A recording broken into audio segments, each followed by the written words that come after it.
Assalamualaikum warahmatullahi wabarakatuh. Salam sejahtera untuk kita semua. Puji syukur kehadirat Allah Subhanahu wa Ta'ala yang telah memberikan kita kesehatan dan kesempatan sehingga kita masih dapat menyaksikan video ini. Yang terhormat, Ibu Sani Dwita, SE MSI PhD AK selaku dosen pengampu mata kuliah pengantar akuntansi 2 dan teman-teman sekalian. Perkenalkan, saya Diva Ananda Ramli dengan NIM 23043008. Pada kesempatan ini saya akan mempresentasikan materi tentang aset tetap. Baiklah, langsung saja kita lanjut ke penyampaian materi. Nah, yang pertama itu kita akan bahas tentang pengertian dan karakteristik dari aset tetap. Aset tetap ini adalah aset yang bersifat jangka panjang dan secara relatif memiliki sifat permanen, seperti peralatan, gedung, mesin, dan tanah. Karakteristik dari aset tetap sendiri yang pertama itu adalah memiliki bentuk fisik, yang kedua digunakan dalam operasional bisnis, dan yang ketiga itu tidak dimaksudkan untuk dijual kepada pelanggan. Selanjutnya, menentukan biaya aset tetap. Prinsip biaya historis mengharuskan perusahaan mencatat aset tetap sebesar biaya perolehannya. Biaya perolehan terdiri dari seluruh pengeluaran yang diperlukan untuk memperoleh aset dan membuatnya siap untuk digunakan sesuai tujuannya. Penerapan biaya historis untuk prinsip masing-masing kelas utama aset tetap. Yang pertama, klasifikasi aset tetap tadi adalah tanah. Biaya tanah ini termasuk harga pembelian tunai, biaya penutupan seperti hak milik dan biaya pengacara, komisi perantara real estate, pajak properti yang masih harus dibayar, dan hak gade lainnya yang ditanggung oleh pembeli. Contohnya itu ada ilustrasi yang mana di sini mengasumsikan Hayes Company mengakuisisi real estate dengan biaya tunai sebesar $100.000. Properti tersebut berisi gudang tua yang diratakan dengan biaya bersih $6.000, yaitu $7.500 ini dikurangi dengan $1.500 hasil dari biaya bahan yang diselamatkan. Pengeluaran tambahannya adalah biaya pengacara sebesar $1.000 dan komisi broker real estate $8.000. Harga perolehan tanah jadinya itu adalah $115.000, yang mana dihitung harga tunai properti sebesar $100.000, biaya bersih pemindahan gudang $6.000, biaya pengacara $1.000, komisi broker real estate itu $8.000, maka kita jumlahkan, mana hasilnya yaitu $115.000. Yaitu biaya tanah.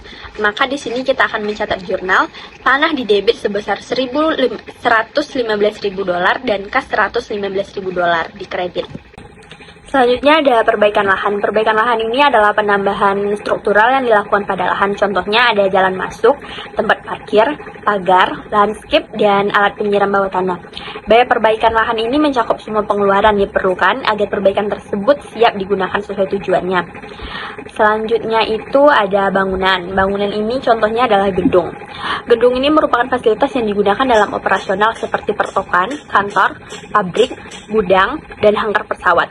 Perusahaan mendebit ke rekening bangunan semua pengeluaran yang diperlukan terkait dengan pembelian atau pembangunan suatu bangunan.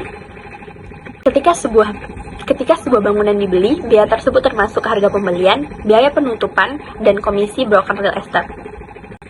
Nah, yang keempat itu ada peralatan. Peralatan ini mencakup aset yang digunakan dalam operasi seperti counter check atau toko, perabotan kantor, mesin pabrik, truk pengiriman, dan pesawat terbang. Biaya peralatan ini mencakup harga pembelian tunai, pajak penjualan, biaya pengangkutan, asuransi selama dalam perjalanan, dan biaya perakitan pemasangan dan pengujian unit. Contohnya di sini kita mengilustrasikan Lennart Company membeli truk pengiriman dengan harga tunai $22.000. Pengeluaran terkaitnya ini terdiri dari pajak penjualan sebesar $1.320, pengecatan dan penulisan $500, SIM $80, dan polis asuransi kecelakaan selama 3 tahun $1.600.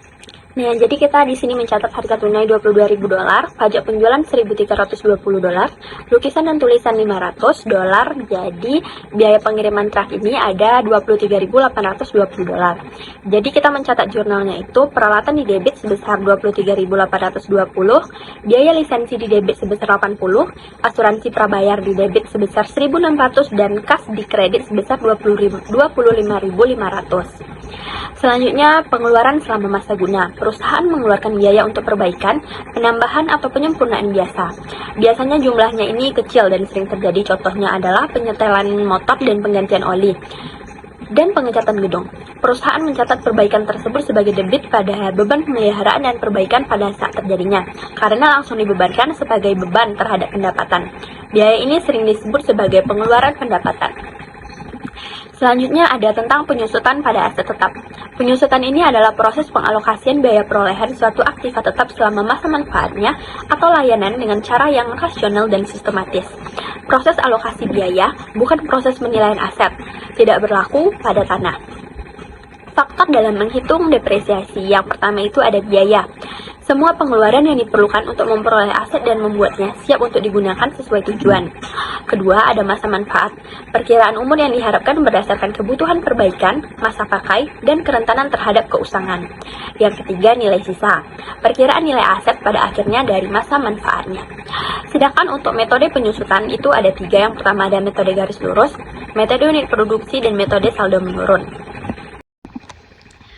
Yang pertama tadi metode garis lurus. Untuk menghitung biaya penyusutan dengan metode garis lurus, perusahaan perlu menentukan biaya penyusutan.